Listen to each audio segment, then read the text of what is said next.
বাচ্চাটার যে কি হইব। বাচ্চার কথা পরে চিন্তা করো, গল্প মারতেছো বসে বসে না?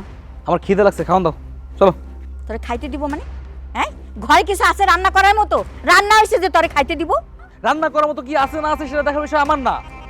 তোমার আদরের বৌমার আমি কইছিলাম বাপের বাড়ি থেকে কিছু টাকাই না আমারে দাও, অথবা ফোন দাও টাকা পাঠাক, না সে টাকা পাঠাবে না। বাজার করতে করবো আমি, আমাদের টাকা আছে নাকি? দরকার পড়লে আমি না খাইয়া থাকবো, তারপরও আমি আমার বাপের বাড়ি থেকে 1 টাকা নিয়ে এসে আমি তোমারে দিতে পারবো না। ঠিক কইছো বৌমা, একদম ঠিক কথা কইছো। এই এই সংসার চালানো তো তোর দায়িত্ব। বৌমা বাপের বাড়ি থেকে টাকাই না তোরে দিব কিসের জন্য? একটা টাকাই নেই অমানুষের হাতে দিবা না। আজ থেকে আমি এই কইয়া রাখলাম। বাহ, ভালোই তো। শাশুড়ি আর ছেলের বউ মিল্লা দল পাকাইছো, পরামর্শ করতেছো, আমার সাথে ষড়যন্ত্র করতেছো। কোনো সমস্যা নাই, সময় আসবো তখন আমিও দেখুম এই তেজ কতক্ষণ থাকে। ভাল লাগে না।